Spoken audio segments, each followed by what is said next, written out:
Hello students, welcome to my YouTube channel. और आज हम पढ़ने वाले हैं क्लास 10 का chapter 6 the new player in the team, यानी टीम में नया खिलाड़ी। ओके, और इसके राइटर हैं मीनाक्षी जी जैन। और ये जो स्टोरी है एक ऐसे गरीब लड़के के बारे में है जो अपने स्कॉलरशिप के दम पर उसका जो एडमिशन है वो एक अच्छे रेपुटेड कॉन्वेंट स्कूल में हो जाता है। और वहाँ पे उसको किस प्रकार बिहेवियर का सामना करना पड़ता है और किस प्रकार वो अपनी टीम को मेहनत से जीत दिलाती है और साथ ही साथ अपने कोच का विश्वास भी जीतती है। ओके, तो चलिए चैप्टर को शुरू करते हैं। और साथ ही साथ आप एक कॉपी और पेन लेके बैठिए ताकि कठिन मीनिंग्स जो हैं मैं आपको बता दूं और आप उसमें लिख लें। ओके, तो यहाँ पे लिखा है, Mamata, I want you to start practising your game seriously from today. I am taking you in a basketball team. Mamata, मैं चाहता हूं कि तुम अपने गेम की प्रैक्टिस आज से ही गंभीरता से करो और मैं तुम्हें बास्केटबॉल टीम में ले रहा हूं। These words of basketball coach surprise everyone. अब ये जो शब्द बास्केटबॉल कोच के थे, इस शब्द ने सभी को आश्चर्य में डाल दिया। Selection had been going on for the school basketball team, क्योंकि जो सिलेक्शन हो रहा था वो स्कूल की बास्केटबॉल टीम के लिए हो रहा था। And the coach had chosen Mamata, और जो कोच था उसने ममता को चुना था। Who had join the school only a month before, जिसने कुछ ही महीने पहले स्कूल को ज्वाइन किया था। Mamata could not believe in her ears, Mamata को अपने कानों पर विश्वास नहीं हुआ। She wanted to play basketball since she join the school, और वो बास्केटबॉल तब से खेलना चाहती थी जब से उसने स्कूल को ज्वाइन किया था। But none of the girl in her class was ready to teacher, लेकिन क्लास की कोई भी जो लड़की है उसको सिखाने को तैयार नहीं थी। In fact some of the girls in the team even laughed at her, यहाँ तक कि स्कूल की कुछ लड़कियां उस पर हंसती भी थी। At her, and when they heard that the previous school in which she had studied did not even have a basketball court, यहाँ तक कि जब उन्होंने सुना था कि ममता जिस स्कूल में पहले पढ़ती थी वहां पे कोई बास्केटबॉल कोर्ट भी नहीं था, यानी बास्केटबॉल का मैदान भी नहीं था, तो उस ममता पर वो लड़कियां सारी हंसती थी। Mamata had been studying in a small school in a nearby town. Mamata एक छोटे से गांव के एक छोटे से स्कूल से आई थी। Till then as her parents could not afford to send her to any of the public school in the city, क्योंकि उसके जो पेरेंट्स थे, माता पिता थे, उसको एक अच्छे पब्लिक स्कूल में पढ़ाने को अफोर्ड नहीं कर सकते थे। ठीक है, नहीं पढ़ा सकते थे। तो it was only because of scholarship, Mamata ने केवल अपने स्कॉलरशिप के यानी छात्रवृत्ति के दम पर से had won from a trust, उसने विश्वास जीता। That it had been possible for her, ताकि ये चीज एक पॉसिबल हो सके, to join this reputed convent school. ठीक है, और स्कॉलरशिप के बेस पर उसने अपने स्कूल को ज्वाइन किया। बीइंग अवे फ्रॉम होम, यानी घर से दूर, इन अ हॉस्टल में, सी अर्न फॉर सम फ्रेंड, उसने कुछ फ्रेंड को अर्न किया था। ये इसका मतलब होता है कुछ फ्रेंड उसने बनाए थे। ठीक है, but till now most of the girls had refused to accept a small town girl as their friend, लेकिन ज्यादातर जो लड़कियां थीं उन्होंने ममता को यानी अपने फ्रेंड बनाने से मना कर दिया था, क्योंकि ममता एक छोटी सी गांव से बिलोंग करती थी। Most of the girls in school came from rich families, school की ज्यादातर जो लड़कियां थी वो रिच फैमिली से बिलोंग करती थी। They treated her as unwelcome guest who was too low in status by the standard, और वो ममता से इस प्रकार ट्रीट यानी व्यवहार करती थी एक अनवेलकम गेस्ट की तरह। अनवेलकम का मतलब होता है बिन बुलाए मेहमान की तरह, जो उनके स्टैंडर्ड में बहुत ही लो थी। So, she has never played basketball before. How can you take her in a team? Their captain Sabha complained. तो उस टीम की जो कैप्टन सबा थी वो कंप्लेन करती है कोच से कि सर उसने कभी बास्केटबॉल नहीं खेला है, आप उसको टीम में कैसे ले सकते हैं।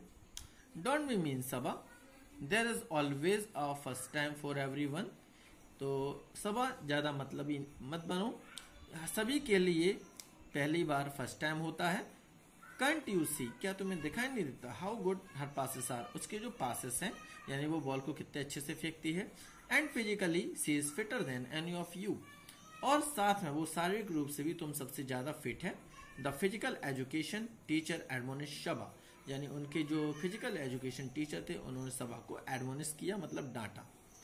ओ no, now we can forget all about winning the trophy in the inter school basketball championship this year.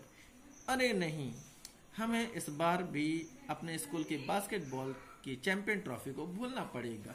ग्रम्बल्ड Reema, Reema ने चिढ़ते हुए कहा। The vice captain of the team, जो कि टीम की एक वाइस कैप्टन थी। The other girls in her group also made face to show their displeasure, और टीम की बाकी लड़कियों ने भी इसी में अपना सिर हिलाया। What these girls did not know was that if anyone told Mamta, she could not certain thing. और क्योंकि ज्यादातर लड़कियां ये नहीं जानती थी कि ममता एक क्या कर सकती है। She accepted it as challenge, और ममता ने इसको एक चैलेंज की तरह लिया। And never rested, और कभी आराम नहीं किया। Till she had proven them wrong, जब तक कि वो उन सभी लड़कियों को गलत साबित न कर दें। The coach had heard Rima and said, ठीक है, कोच ने रीमा की बातों को सुना और कहा, have you been able to win the trophy even one since you started playing? क्या तुमने कभी भी उस ट्रॉफी को जीता है जब से तुमने खेलना स्टार्ट किया है?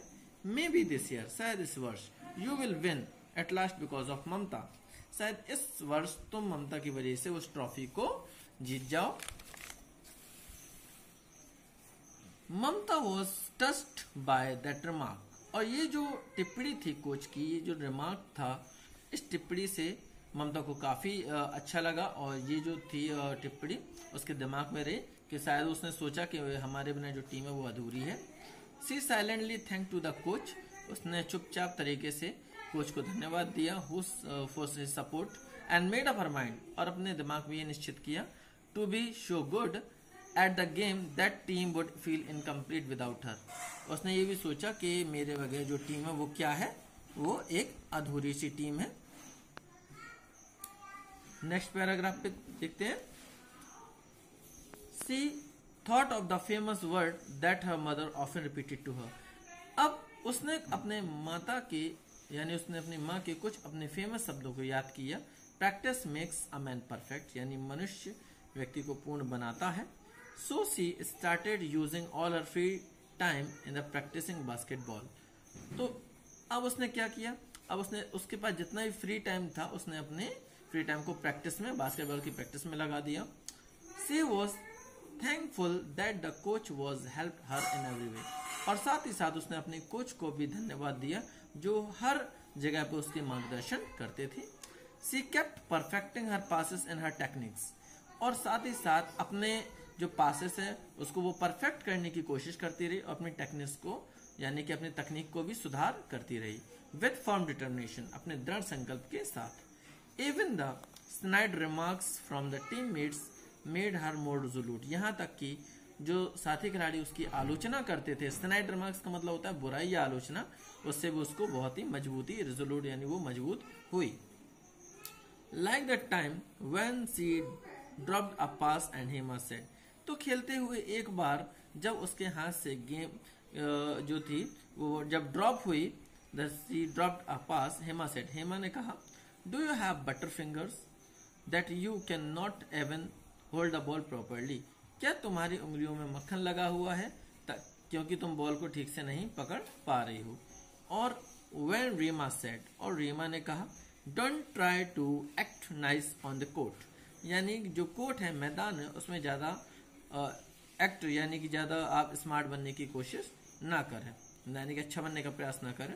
It won't get you anywhere, इससे तुम्हारा कुछ नहीं होगा। You have to be fighter to a play in this game and always be offensive, तुम्हें इस गेम के लिए एक फाइटर की तरह आना होगा और तुम्हें एक आक्रामक, ऑफेंसिव बनना होगा। Delicate girls like you have no place on the court, और डेलिकेट गर्ल्स यानी कि जो कोमल लड़कियां होती हैं उनका इस गेम में कोई काम नहीं है। Little did girls realize that these remarks really brought out the fighter in her, और जो लिटिल did यानी कि जो छोटी लड़कियां हैं, that these remarks, ये जो remarks है, उस remark यानी कि ये टिप्पणी ने भी ममता की फाइटर को ज्यादा एक मजबूती प्रदान की। 1 month later the school organize the annual sport meet. अब 1 महीने बाद जो स्कूल था उसने एक वार्षिक स्पोर्ट्स मीटिंग का आयोजन किया। Mamta wanted to participate in the 400 metre race, और जो ममता थी वो एक 400 मीटर की रेस में भाग लेना चाहती थी। She was a fast runner, वो एक बहुत ही फास्ट रनर थी, धावक थी। She use to walk long distance in her town, और वो जो अपने गांव में भी बहुत ही लंबे लंबे जो उसके वॉक थी वो करती थी, लंबे डिस्टेंस को वो कवर करती थी। That had helped her develop strong muscles, जिससे उसके जो मसल्स थे वो स्ट्रांग हो गए, एंड गुड स्टेमिना, और उसका स्टेमिना भी बढ़ गया था। On top of that she was also tall of her age, इसके अलावा वो अपनी हम उम्र लड़कियों से भी काफी लंबी थी। She would be competing against the school champion, अब उसका जो कॉम्पिटिंग यानी जो मुकाबला था वो एक स्कूल की चैंपियन से था। Who had been winning the race for past 3 years, जो पिछले 3 वर्षों से रेस को जीत रही थी। Most girls laughed at her, ज्यादातर लड़कियां ममता के ऊपर हंस रही थी। To win the race, after all Mamta had never before participate in the race, क्योंकि इससे पहले ममता ने कभी कोई रेस में हिस्सा नहीं लिया था। But she believed in her self, लेकिन उसको अपने आप पर विश्वास था। She knew that she could run well, वो जानती थी कि वो अच्छा दौड़ सकती थी।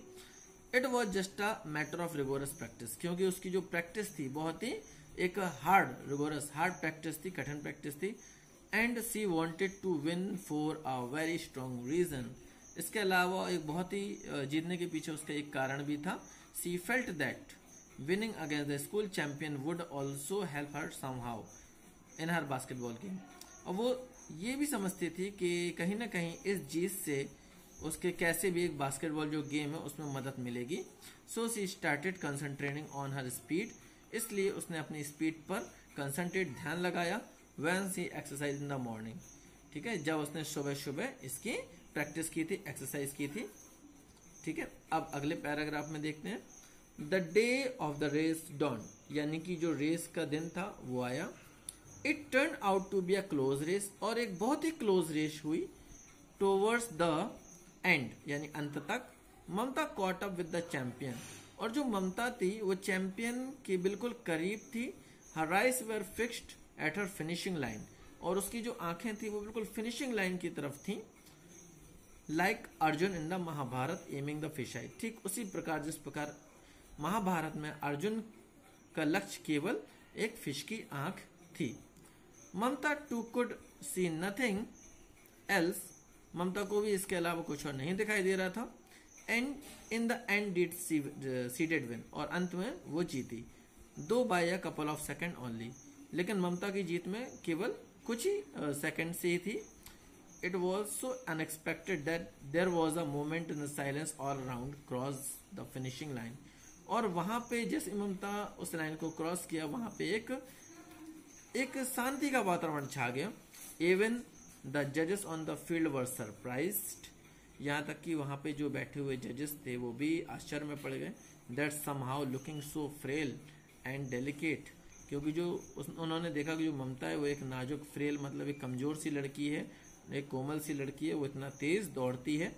There was a lot of excitement, वहां बहुत ज्यादा एक्साइटमेंट था on the field before Mamta was announce the winner, जब ममता को विनर अनाउंस किया गया तो वहां पे बहुत ज्यादा एक्साइटमेंट, उत्तेजना थी। ओके, तो ये था स्टूडेंट्स इस चैप्टर का first part. Okay, I hope आपको समझ में आया होगा और आपने जो इसके डिफिकल्ट मीनिंग्स थे उनको भी लिखा होगा। इसके बाद मैं इसका सेकंड पार्ट बनाऊंगा। ओके, तो आज के लिए इतना ही। Thank you.